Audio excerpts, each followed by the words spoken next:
تھے، ان کے ماں باپ شیعہ تھے۔ ماں خط لکھتی کہ بیٹا میں اپنا دودھ نہیں بخشوں گی۔ یہ وہ ساری باتیں تھیں جو اس وقت سب ہمارے پاس پہنچتی تھیں۔ فوجیوں کے گھر والوں میں ایک بحث اور تنازع اٹھ کھڑا ہو چکا تھا۔ میاں بیوی کے درمیان اختلافات پیدا ہوتے جا رہے تھے، یہاں تک کہ آخری دنوں میں جب میں وزیر داخلہ تھا، جنرل محققی میرے پاس آیا اور کہنے لگا کہ میری بیٹی کا اس کے شوہر سے اختلاف ہو گیا ہے اور وہ ناراض ہو گئی ہے۔ اس کے علاوہ بڑے بڑے عہدیداروں کے گھرانوں میں بھی یہی صورتحال تھی۔ گاؤں دیہاتوں سے فوجیوں کے والدین خط لکھتے کہ فوج کو چھوڑ کر واپس گھر آ جاؤ۔ لیکن عوام، انقلاب اور رہبر کی جانی فوج کی شمولیت کا سب سے اہم عامل امام خمینی جیسی عظیم الشان قائدانہ ہستی کی سحرانگیز شخصیت تھی اور ان کے ساتھیوں کا اخلاق و کردار تھا۔ امام خمینی اپنے غیر اسلامی اور عرفانی علوم کی بدولت تمام انسانوں، اپنے ہم وطنوں اور حتی فوج کے جوانوں سے بے پناہ محبت کرتے تھے۔ امام خمینی نے اپنی بے پناہ پرکشش شخصیت اور عوام کے دلوں پر ان کی حکومت کے باوجود کبھی بھی انہوں نے انقلابی تحریک کے دوران جہاد کے حکم سے استفادہ نہیں کیا، جبکہ وہ مرجع تقلید بھی تھے اور حالات کے تقاضوں کے پیش نظر مناسب سمجھنے پر ایسا حکم دے بھی سکتے تھے۔ انہوں نے ہمیشہ عوام میں آگاہی اور بیداری پیدا کرنے کا راستہ اپنایا۔ فوج کے بارے میں امام خمینی کا جو نظریہ تھا وہ احترام و محبت اور فوج کی عظمت پر مبنی تھا۔ انہوں نے 1963 کی اپنی تقریروں میں بھی اور اسی طرح 1 فروری 1979 کو 15 سالہ جلا وطنی کے بعد ایران واپسی پر بھی جو تقریر کی، فوج اور فوجیوں کی عزت اور احترام پر تاکید فرمائی تھی۔ ایران کے عوام بھی اپنی اخلاقی طبیعت کی بنیاد پر اور اسی طرح اپنے رہبر کے احکامات کی پیروی کے تحت انقلاب کی راہ میں ہزاروں شہیدوں کے خون کا نذرانہ پیش کرنے کے بعد بھی فوج کو اپنے سے دور نہیں کرنا چاہتے تھے، اور نہ ہی انہوں نے ایسا کیا بلکہ انہیں اپنے سے قریب کرنے کی حکمت عملی پر کام کیا۔ انہیں انقلابی تحریک میں شامل ہونے کی دعوت دی اور انہیں پھول اور مٹھائیاں پیش کر کے اپنی صفوں میں ان کی شمولیت کا خیر مقدم کیا۔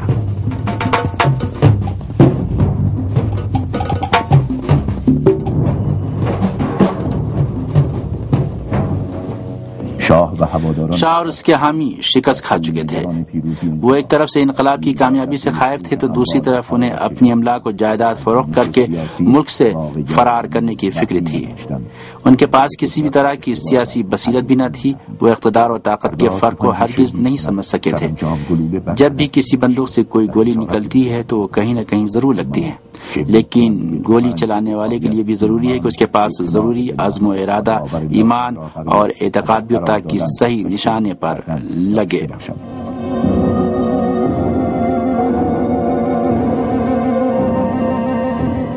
شاہ جو امپریالزم کا غلام تھا، بظاہر اس نے چین سے آنے والے کمیونسٹ لیڈر کی اس بات پر یقین کر لیا تھا کہ طاقت بندوق کی گولی سے باہر نکلتی ہے، لیکن وہ نہیں جانتا تھا کہ یہ فارمولہ حتی خود ماؤ کے لیے بھی کارگر ثابت نہیں ہو سکا تھا، اور اس کو یہ نہیں معلوم تھا کہ ایک فوجی صرف اسلحے سے ہی لیس نہیں ہوتا بلکہ اس کو بھی دوسرے ہر انسان کی طرح ایمان اور اعتقاد کی ضرورت ہوتی ہے، اور اسے بھی منطق و استدلال کی ضرورت پڑتی ہے۔ ایران کی فوج نے بتدریج اپنا ایمان و اعتقاد انقلابی تحریک میں تلاش کر لیا تھا اور وہ انقلاب کی حامی بن گئی تھی اور پورے ایمان کے ساتھ اس کی گرویدہ ہو گئی تھی۔ عوام سے فوج کی دوستی کے اس بڑے واقعے میں فوج کے اندر سے ہی بڑی بڑی شخصیتوں نے اہم کارنامے انجام دیے تھے۔ بہت سے فوجی جوان جو انقلاب کی تحریک میں شامل ہونے کے بعد اس کی کامیابی تک انقلابیوں کے شانہ بشانہ رہے، محاذ جنگ پر جا کر منزل شہادت پر بھی فائز ہوئے۔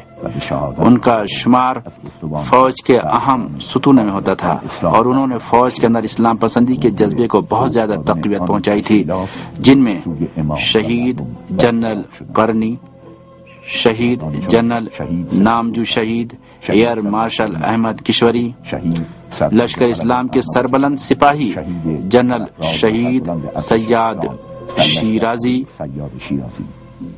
مومن و فداکار فوجی جنرل شہید کلاه دوز، شہید بریگیڈیئر فکوری و شہید فلاحی کا نام ان فوجی شخصیات میں سب سے اوپر ہے۔ اس کے علاوہ آج بھی ان فوجی افسروں میں سے بہت سے حیات ہیں جنہوں نے امام خمینی کی حیات میں ان کی طاعت و فرما برداری میں کوئی دقیقہ فروگزاشت نہیں کیا اور آج بھی رہبر انقلاب اسلامی کے فرمان کے تابع و مطیع ہیں اور دین کے اصولوں کی بنیاد پر اپنے اخلاقی اصول اور علمی جد و جہد کے ذریعے ایران کی فوج کو دنیا کی دیگر تمام افواج پر ممتاز بنا رہے ہیں۔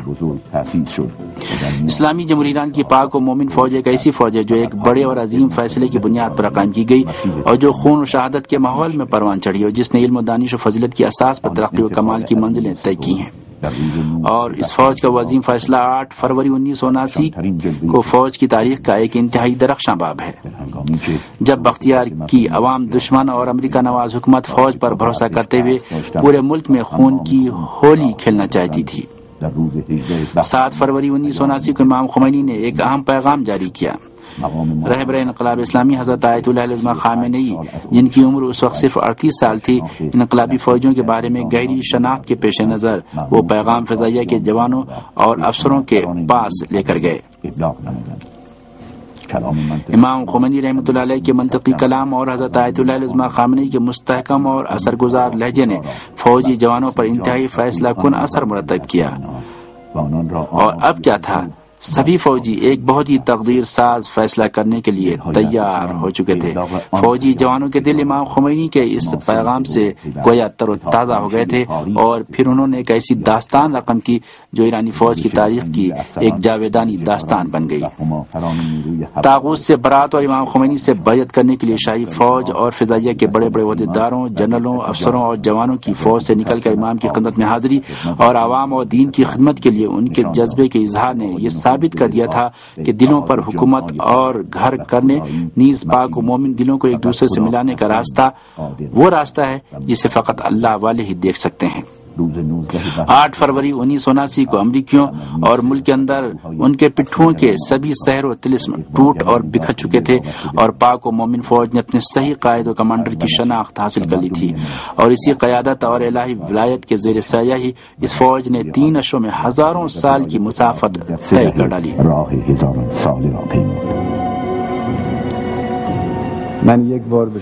میں نے ایک بار آپ فوجی بھائیوں سے کہا تھا، فوج وہ ادارہ ہے جہاں امریکہ کو شکست ہوئی ہے، شاہی حکومت نے جہاں شکست کھائی ہے، جہاں دشمن کے مخاصمانہ پروپیگنڈوں کو ناکامی ہوئی ہے۔ فوج پر بہت زیادہ انہوں نے کام کیا تھا، انہوں نے فوج سے بہت زیادہ امیدیں لگا رکھی تھیں۔ وہ بھول رہے تھے، وہ غلطی کا ارتکاب کر رہے تھے، وہ یہ سمجھ رہے تھے کہ انہوں نے 4 عدد وطن فروش اور بے ایمان افسروں کو فوج کے اعلیٰ ترین اور بڑے بڑے عہدوں پر بٹھا دیا ہے، تو اب وہ فوج ان کی ہی تابع فرمان ہے، جبکہ فوج اسلام سے متعلق تھی، فوج قوم کی ملکیت تھی۔ الحمدللہ اپنے مقام پر واپس آ گئی۔